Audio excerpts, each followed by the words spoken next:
We're going to wrap this up today with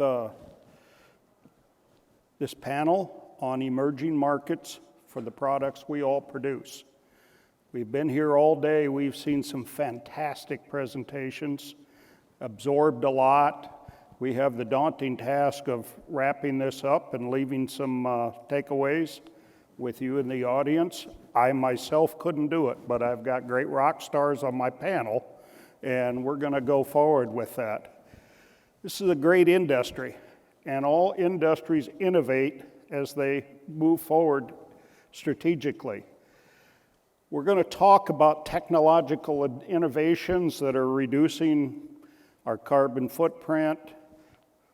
Innovation is, we have talked about that, but innovation is also occurring rapidly in the markets for the products that we produce, from fuels to the animal feed products that my company markets. We're seeing all kinds of technological advancements and improvements. Starting off our panel today, Steve Csonka, Executive Director of the Commercial Aviation Alternative Fuels Initiative, is going to talk. He has 35 years experience in the commercial aviation industry. He's the Executive Director of the Alliance. We've all heard a lot about sustainable aviation fuel. It's a big buzz conversation in this industry, but I know myself, and I'm sure many others don't know a lot about it beyond that. Steve's going to educate us on that in terms of what it does for the people in the room, for farmers, for biofuel producers, and most importantly, for consumers. With that, Steve. Thank you. Appreciate it. Glad to be here, and I'm glad to see those of you in the audience who hung around for this session to hear about some of the advanced things that are going on. So here's the challenge for me, right? We split the time up, got an 8-minute block to speak to you, so my only way of doing that and doing justice to the system is I need to have you all open your mouths, and I'll hook a fire hose up and turn it on.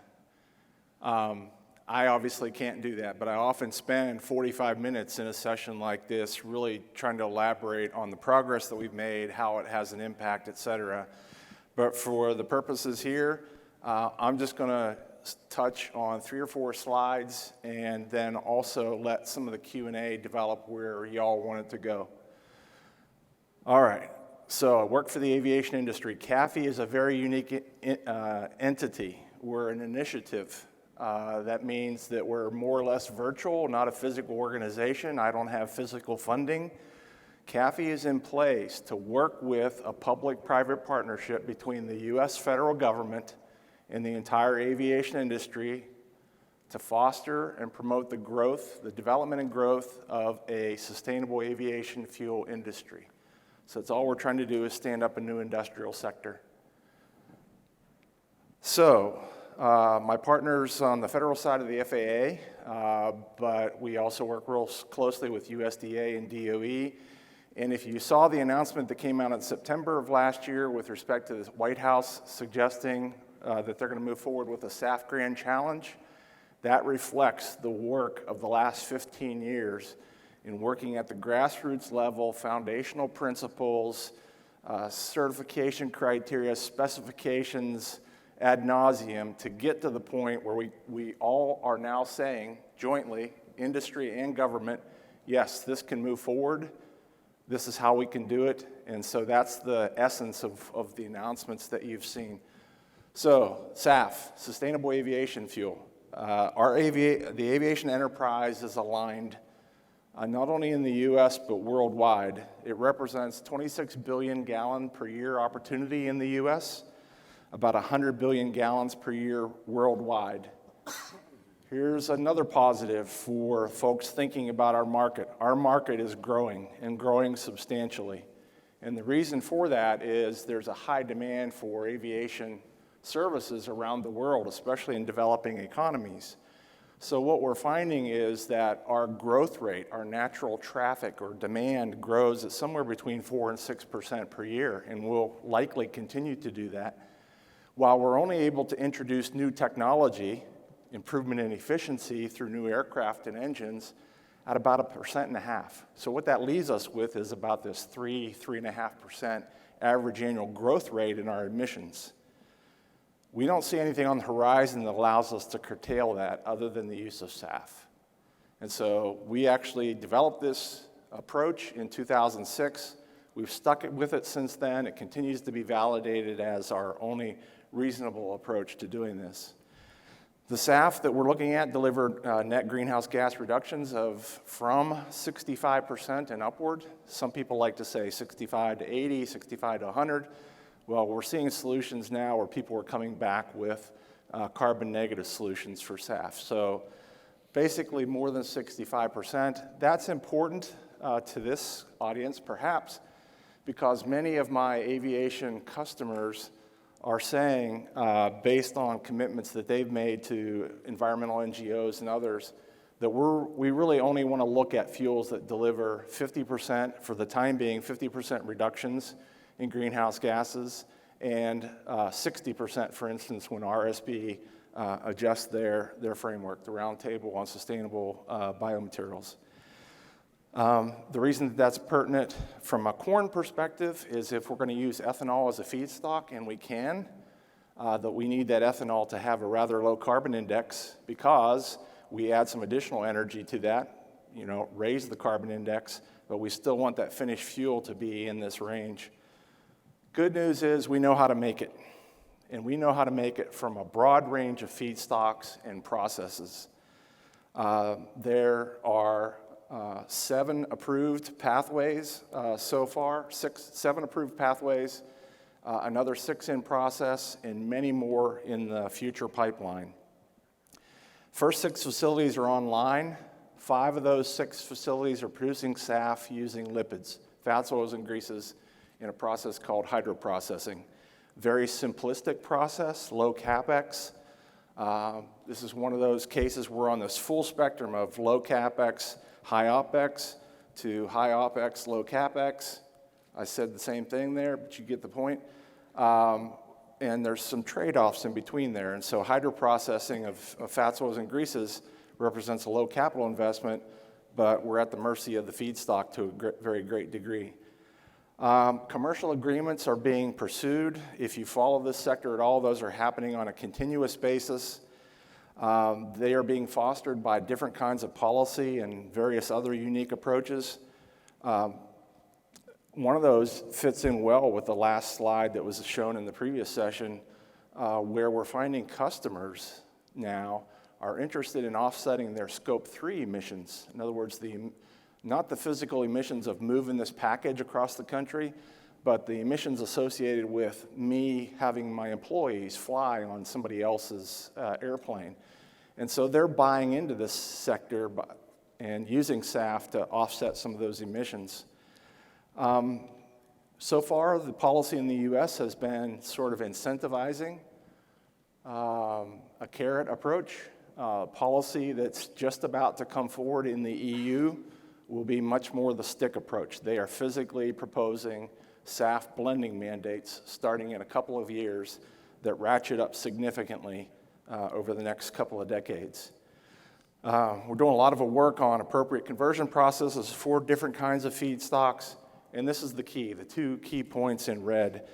We have to enable affordability with sustainability for the aviation industry to really embrace this concept of moving from a petroleum-based jet fuel to a SAF and not bankrupt themselves or destroy the industry by the cost difference associated with doing that.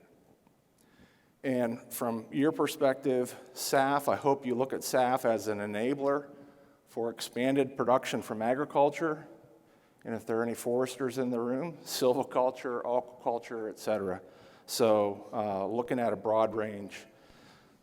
All right, so what are the commitments that have been made? The industry worldwide has now basically adopted net zero carbon by 2050 with a predominant focus on SAF. We expect 65% of our reduction worldwide to come from the use of SAF. We have further commitments, more interim commitments for 10% SAF usage by 2030. The announcement that was made out of the White House included the two goals of 3 billion gallons per year in the US by 2030 and 35 by 2050. That 35 billion number in reality represents the replacement of the entire jet fuel supply. That's what that number is. So we're talking about replacing all petroleum fuel with sustainable aviation fuel. Business aviation community made similar commitments, and the only reason that's important here in the US is that the BizAv community represents about 7% of total jet fuel usage. So they're a major player in the US, much less in other countries. We've got offtake agreements for the full SAF production slates from at least the first 7 refineries. Those have been generically talked about. And it's really only those 7, maybe 2 handfuls of refineries that have made public announcements. The good news is, from my perspective, is CAFE is working with another 50 of those entities across the US. There's regulation on the international side associated with ICAO, and I will only mention that ICAO was discussed in a previous session. It's not an EU body. ICAO is an international body. Sometimes it doesn't feel like the results are great from a US perspective because it's a consensus organization. But ICAO governs environmental regulations for all of international aviation, any flight between one country and another around the world. Other stuff going on that's on the perimeter of SAF production, including power-to-liquid concepts, biomass energy, carbon capture and sequestration, direct air capture, et cetera. All right, so this is the thing that will be a little bit different for you in terms of thinking about ethanol or thinking about biodiesel, renewable diesel.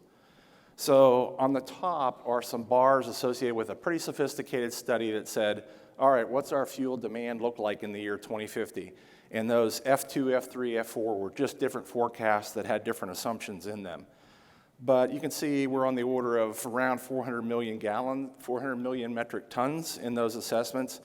And at the bottom is work that we've done, third parties have done around, all right, where are these fuels going to come from? From what feedstocks will they originate? And the good news is that they're going to originate from a broad range of feedstocks, very likely. And in this case, we've got 7 categories broken out: municipal solid waste, forestry residues, wood processing waste, ag residues, waste food, production oils, fats, oils, and greases, industrial off-gases, stuff coming out of a smokestack, oil and cellulosic crops. And you can see we are counting on doing development work around that last category because we believe that we have the ability to significantly expand oilseed crop production going forward. And then this last category, which is sort of our fallback position. We know we can actually make jet fuel simply starting with carbon dioxide and hydrogen.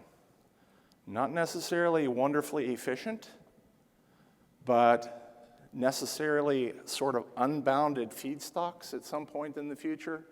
And so we can produce as much as we need if we continue to work those technologies to bring the price point down with those technologies. And so the concept of having a bolt-on facility at an ethanol producer and capturing that 99.8% pure CO2 stream and coupling that with a hydrogen source that could also be generated on site affords the opportunity to produce SAF at any facility.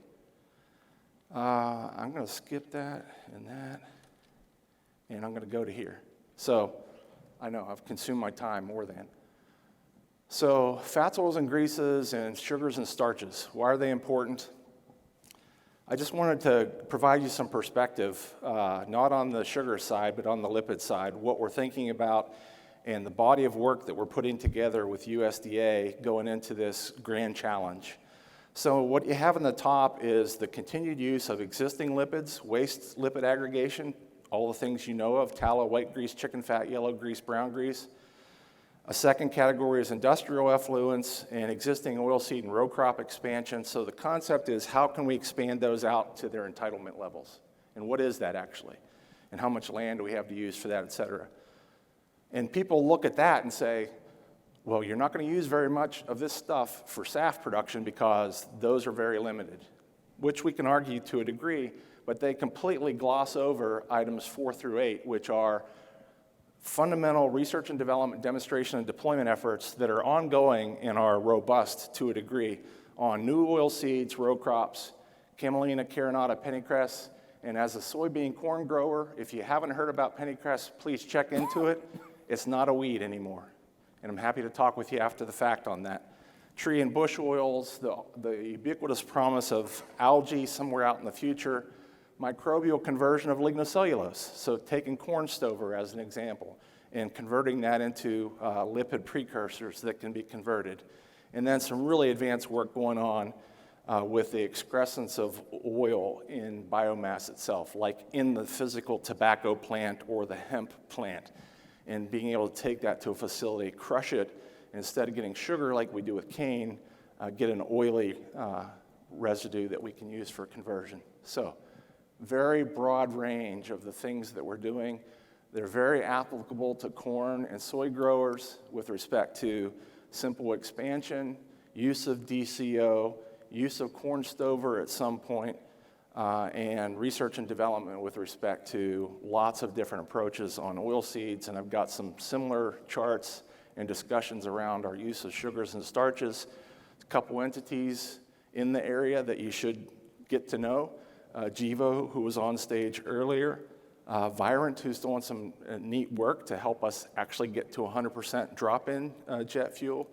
And Lanza Jet, which is currently building a jet to ethanol, an ethanol to jet conversion facility in Georgia, which is expected to come online in the next year. So we're already demonstrating our ability to take ethanol and put it into jet. The bottom line is, can we get the CI that we need for the industry? And there's a lot of stuff already happening with respect to oil seeds. Thanks.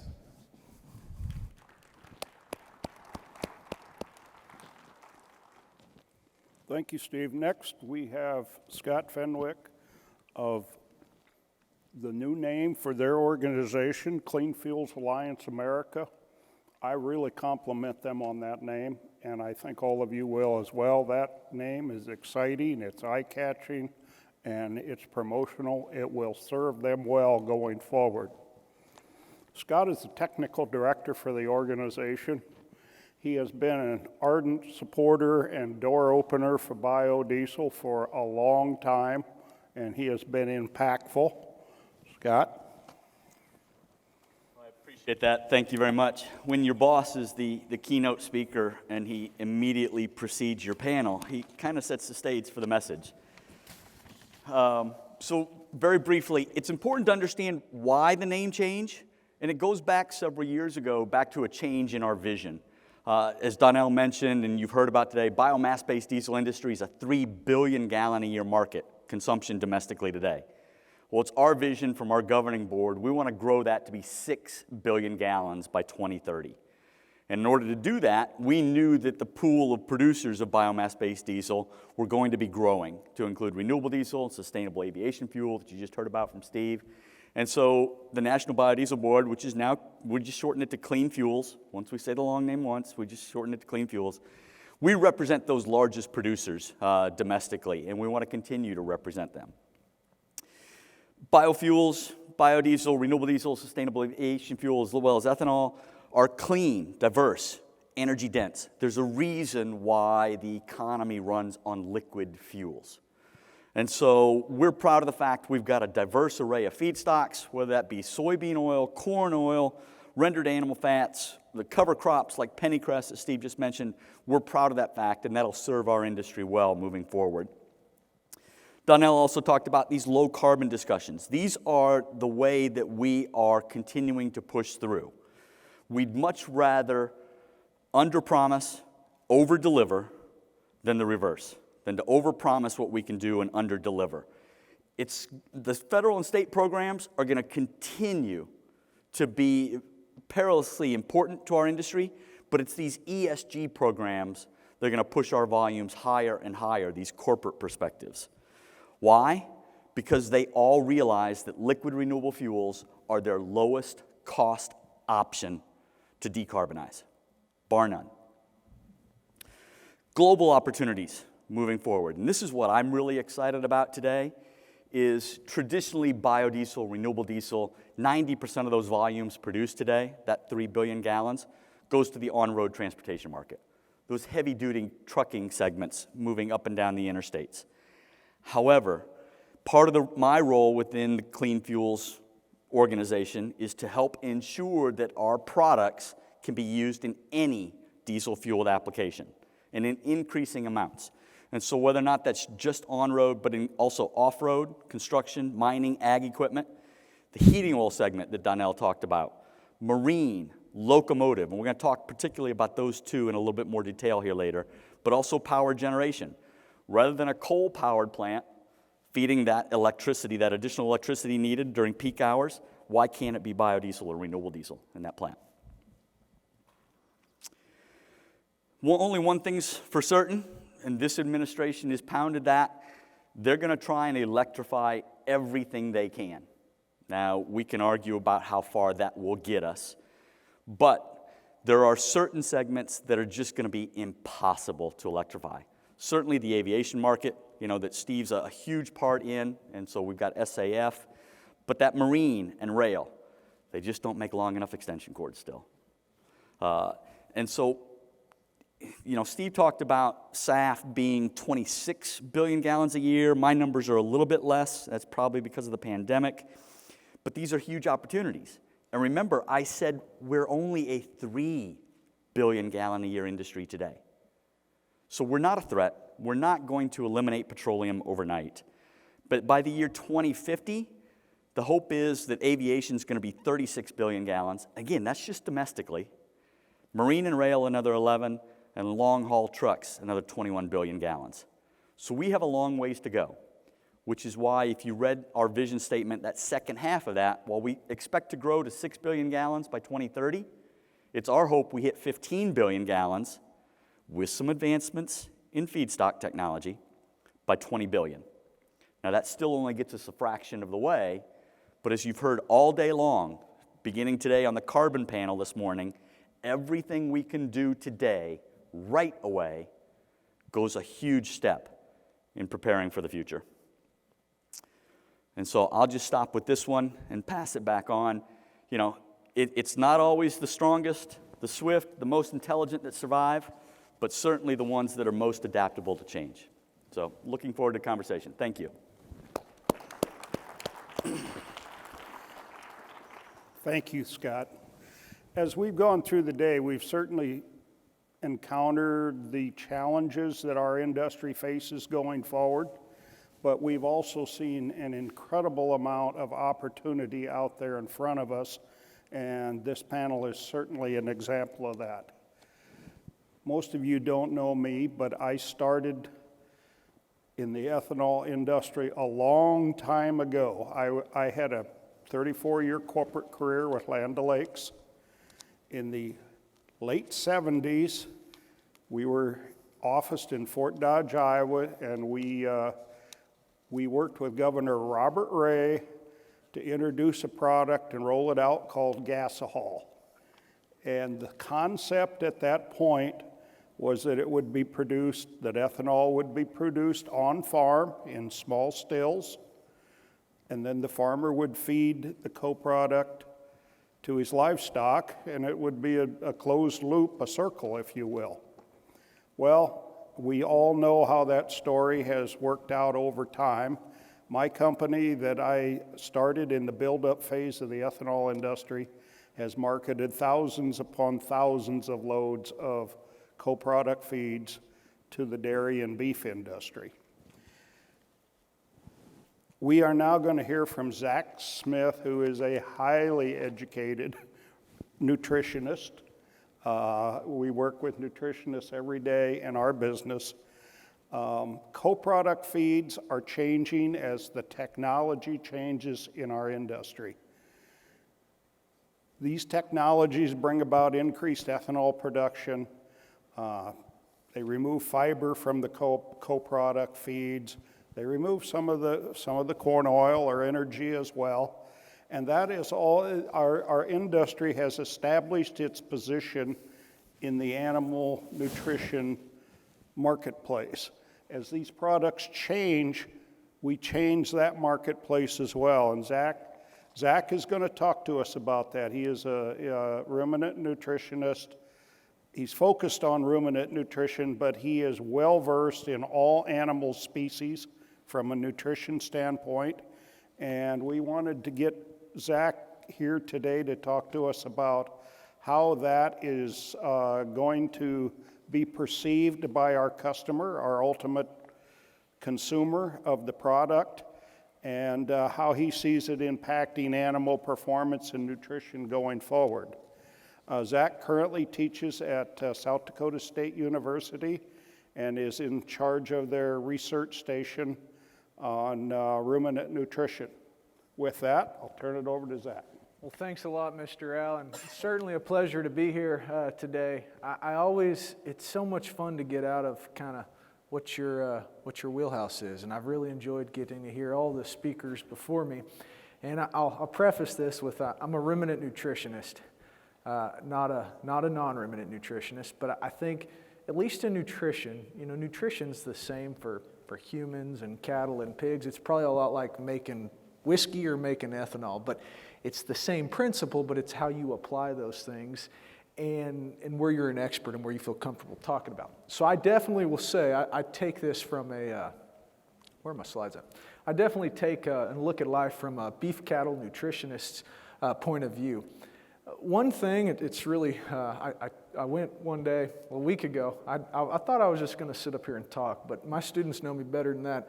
I always got to have a few slides to get at and guide my talk. But I'm very fortunate enough to live in a state with a lot of cattle, and I live in a major cattle feeding circle. So within a 150-mile radius of Sioux Falls, South Dakota, it's the third largest cattle feeding state in the United States. And this includes all of South Dakota and then the land, the cattle on feed within that circle. So of course we've got northwest Iowa, northeastern Nebraska, and southwest Minnesota.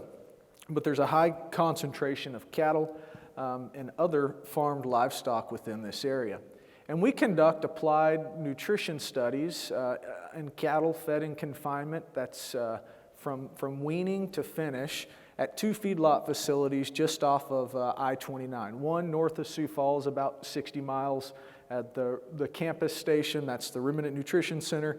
And then another facility I'm getting ahead of myself, just south of Sioux Falls, located near Beersford, South Dakota. And within these 2 facilities, we feed a lot of corn co-products. I real quick want to talk about what types of co-products come out of these biorefineries and money that people are willing to spend. And I don't think this is a surprise to anybody. I rank companion animals top. Companion animals and horses could probably be the same thing. Non-ruminants, they get pretty picky. Dairy people, and then the beef cattle, we kind of fall at the bottom. Perhaps we are just the disposal, if you will. But when we think about from quality of products that the entity demands out of y'all's stream and the money they're willing to spend, we can see here that the people that are going to call us the most and complain the most about our product are likely the ones that are going to spend the most money. And so when you think about that, who's willing to spend money, who's going to give you the phone call in the middle of the night if things don't go wrong, I'd probably say they're in that order. All right, next slide I'll move on to, I'm getting ahead of myself, is, what do we do when we can't get them? All right, I'm only looking at this from the cattle feeder's perspective, but feeding corn co-products, or in this case, corn ethanol co-products, is ubiquitous to cattle feeding across the entire United States. So when Mr. Al got started, we talked about corn and soybean, and we fed alfalfa hay. We fed John Deere diets. Well, today we feed Golden diets, which have a lot of corn co-products in them.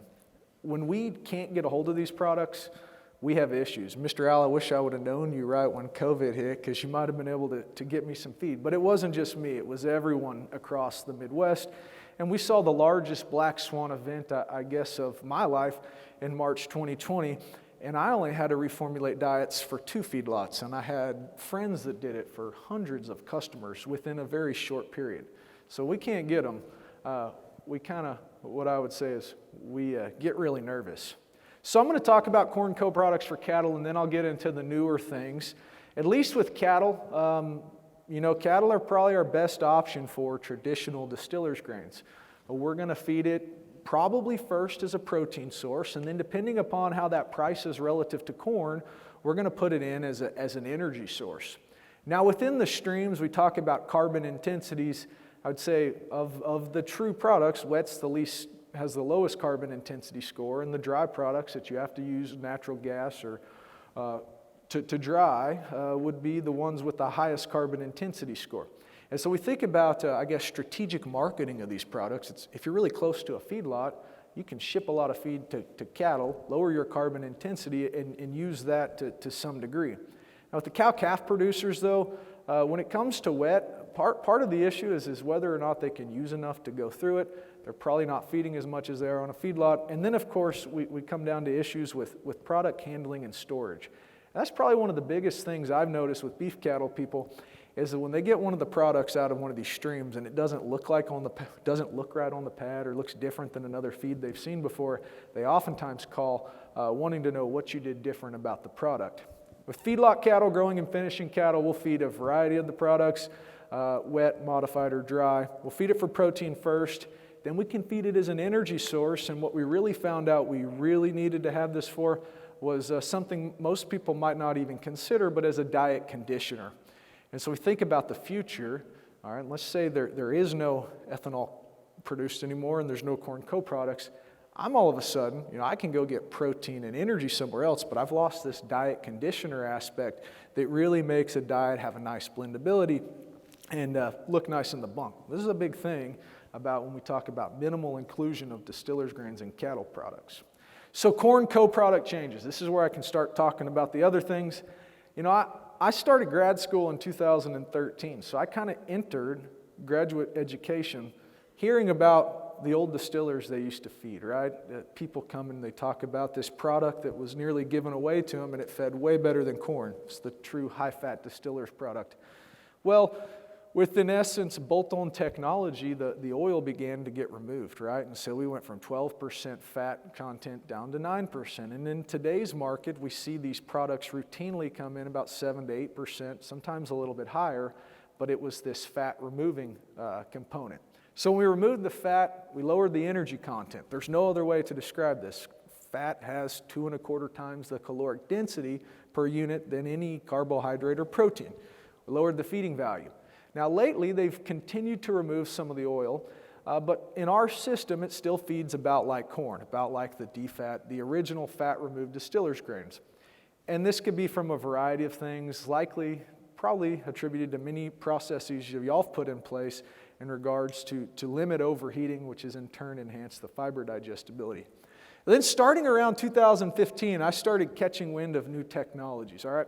So you got to remember, when you're a student, I didn't know all this was going on. I'm just sitting there focused on feeding my cattle, making my grades, and I hear about all these things. And the first thing we heard about was the high-protein product. I think this is something we need to be, that I would at least like to spend a little bit of time discussing is that we all, widely successful, the integration of the ability for it started here and the universities and the support from y'all. We figured out how to use traditional distillers grains. All right, and we were used to this compositive feed product. But I think one thing we got to remember is that it is in fact a composite feed product, okay? And that the sum of those products don't always equal what we think they should when we add them back together. So within the ethanol production stream, the biorefinery, you can tell I'm not very in tune to most of this stuff, but I do know we have a high protein product y'all produce, and then that inadvertently gives us a high fiber product to feed to cattle. We could take all these different streams, the yeast that comes out, the condensed distiller, the distiller solubles, and blend these all back together and make a distiller's grains product. But I think the real question on this kind of comes down to, what's your market? Are you in the state of New York and you need to produce feed products that might end up in dog food production, or are you in the Midwest and you need to make cattle feed? When I think about optimizing feed products out the back door, it's all about producing what you can sell locally or sell a higher value product not locally. And so what we're learning now is that these processes are being optimized. I think about this primarily from the fiber product, but as they optimize these processes, how does the product handle? What is the shrink loss? Will the cattle eat it? And what does it do to my equipment? Does it tear it up? It's a free feed or cheap feed, but subsequently got to replace equipment. These all warrant investment in animal feed research trials so that we can figure out what the best price we can pay for your product is. Now I got to bring this up. I saw this, I didn't see a corn kernel, so I felt okay talking about this. So the high protein distillers products are, in essence, a replacement for soybean meal. But there's talk in our part of the world for, putting in a new soybean crush lines in South Dakota or sunflower meal crushes. And so we really need to think about, well, where do other oilseed crops fit into this game? All right, I live in a part of the country that does 50-50 beans, but what if they went 60-40 beans corn? Or they add in another cover crop or things of that nature. So with this push of an abundance with the pressure on the domestic oil supply and potentially the use of these oilseed products, there's going to be an abundance of oilseed meal, which then again puts pressure directly on the high protein distillers grains that we created to provide value to our product. But it's really an integrated system of not just one beats out the others. All right, so we got all this soybean meal, and now all of a sudden it outprices corn in the diet. They're going to feed distillers. They're going to feed the soybean meal. So what does this do to distillers grains? Well, perhaps y'all don't need to have a high protein market and we'll just make cattle feed. I guess what I'm trying to say here is we never can be too comfortable with where we're at, and we always need to be prepared to optimize our strategy. So when I think about the future of corn co-products, I like to point out that, y'all all initially sold a composited feed. The sum of all the individual products, when we break them all out, might not add up to the same of the product when it was fed to cattle or to pigs alone. And there were problems with just distillers, right? Too much fiber for pigs, too much protein for cattle. Well, we figured out a way to use it. I think we're, after COVID, it's co-products, it's not byproducts. I was trying to figure out ways if y'all could just squirt ethanol on the ground because I was really freaking out that I couldn't get my distillers grains. We think about, the future, pelleting, ease of use, reduction in bulk density. All of these become applications to moving products to livestock. The location of the livestock relative to the ethanol production facility or the corn biorefinery really becomes important. And I think there's opportunities for y'all to not just say, hey, you're going to get wet or modified product, but to incentivize those products. Right? Maybe I don't want to feed wet because it's a pain to handle, but you give me a good deal on it, I'll buy all that wet product and you can sell a dry product somewhere else. And then lastly, I think this sustainable aviation fuel thing is neat, and everyone's talking about carbon-friendly biofuel production, and so that also means cover crops, and cover crops equals cattle. I will show you this one picture. I took this a half a mile north of my house. First time I ever saw this, I was going to talk about, a colleague of mine was going to talk about hybrid rye and cattle. And in particular, we wanted to talk about why organic no-till grain production was bad. And this is the same, this is an organic or organic production, but this is what we call snert in South Dakota. And it's these low residue crops, like soybean. And they come across, this was a week ago. And so I think one of the things we need to think about here is this whole system of integrating crop and livestock and biofuels into this component so that we don't end up with schnurt, okay? Because all I can see now is 60-40 beans in South Dakota and blowing dirt and snow. It's scary to think of, but something we should most certainly keep in the back of our mind. At any rate, I'd be happy to entertain any questions, or y'all just email me. Certainly was a pleasure, and thank you all for your time. Thank you, Zach. I think we all have seen presentations today that certainly show promise for expanding volumes of biofuels going forward. You've heard some of it right here on this panel. We do, as Zach pointed out, for the farmers in the room, we raise crops, corn and soybeans, that produce feeds that compete with one another. So we're actually competing with ourselves in some cases. But first, we've got a little time for questions here. First of all, any questions from the audience? If it's anybody at the mics? Al, can I ask one? I think you can, Monty. All right. I wanted to, and I apologize, I missed some of it, I got pulled out, but on the sustainable aviation front, I think you have people sitting here who, they see these numbers, 21 billion gallons and all this stuff. So what does that mean? If I'm a person here that sells corn, should I be excited? If I'm a person here that makes ethanol, should I be excited? If I've got soybean oil, where do you see some of that stuff? Is it going to be all of the above? How's that going to look from the people here in Iowa? Yeah, I think it clearly is going to be an all of the above strategy. So any work that's being done now with respect to renewable diesel, that's the same technology that can produce SAF. There's a little bit of additional finishing that needs to be done on the back end, but this 5 or 6 billion gallons of renewable diesel that's in planning right now, some of that can be shunted to SAF depending on how stuff goes with policy. Right now, it's more profitable to produce renewable diesel. So there's the connection there on the lipid side. And on the corn side, absolutely. The key is going to be getting a finished fuel carbon index that's sufficiently low that's going to attract interest from the airlines. But it's being done. There was a flight just flown a couple weeks ago using this is interesting, right? It was a combination of HEFA SPK. This is hydroprocessed fats, oils, and greases. It's actually beef tallow. Hydroprocessed beef tallow mixed with a batch of synthetic aromatic kerosene produced by Virant from cornstarch. And the combination of those two things together gives us a fuel that looks almost identical to petroleum jet fuel. So it has the ability to be used at 100% as 100% drop-in fuel. So this kind of development activity is going on. And there are companies working in both spaces. As I brought up, LanzaTech is building a refinery to produce jet fuel from ethanol as we speak, modest in size. It's going to be their commercial reference size. And every facility after that will be probably 3 times that size. The work is happening. Plus, there's some additional stuff going on, like with what Virant is doing. That's a different kind of process.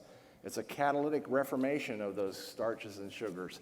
And several activities at the national labs look really promising with respect to being able to use sugars and starches in different ways, plus the lignocellulose process that I brought up. So it's across the board.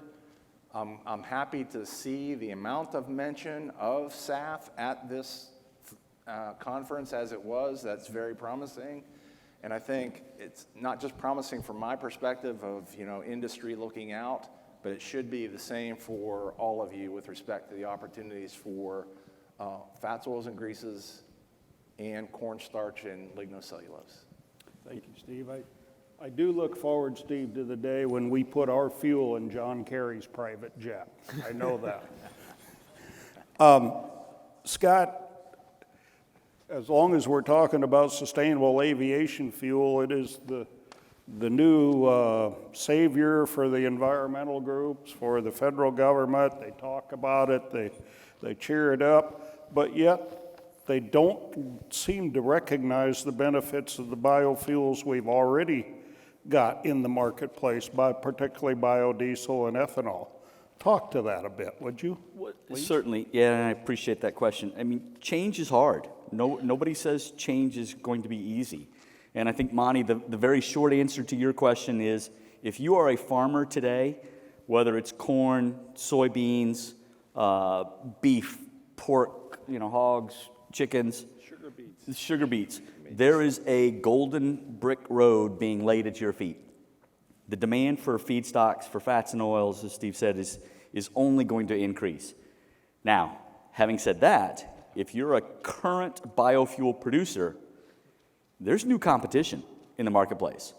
And we are strong believers that the market will sort this out.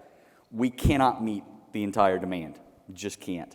So the market will decide those winners and losers, but farmers today are above all going to be the winners. Thank you. Zach, we'll wrap up with one last question from you. This industry, as it implements advancing technology, is producing and will produce more high protein, lower fat, lower fiber co-product feeds. What's the best target market for that higher value feed? Yep, that's a good question, Mr. Allen. You know, I'd go back to the first slide I referenced. A product doesn't sound like beef cattle feed. It's going to be a dry product that perhaps has some bulk density changes to it so that it can be handled and moved long distances to places where the shrimp, the non-ruminants, the aquaculture, the pet foods, maybe we can export some of those types of feeds to China, but those types of things, people that are raising non-ruminants and companion animals, that's a place where I see that. And even the yeast products that come out, those are all places for that. We'll count on the cattle to use the fiber products that y'all don't want to use, and of course, if we make a high protein product, there's going to be cattle feed coming out of the back end or a feedstock for cellulosic ethanol production. So when you think about higher protein products in the export market, they really don't want to buy fiber and haul it all the way to Asia. They're looking for protein first of all and energy second of all. So I think it does have real opportunity in that targeted export market as well. And I'll add one other thing to that. I think that the ethanol technology companies, it's incredible. Some of the feed streams coming out of those are kind of like branded feed products. And that's one benefit that probably soybean meal has over corn co-products is consistency time over time over time. So for a lot of people, uniformity and consistency of the product that they're using when they formulate and plan a year in advance for what products are going in, that's a big player too. Great, thank you. Well, we're out of time with this panel. Please join me in thanking our panelists for their presentations here today. Thank you.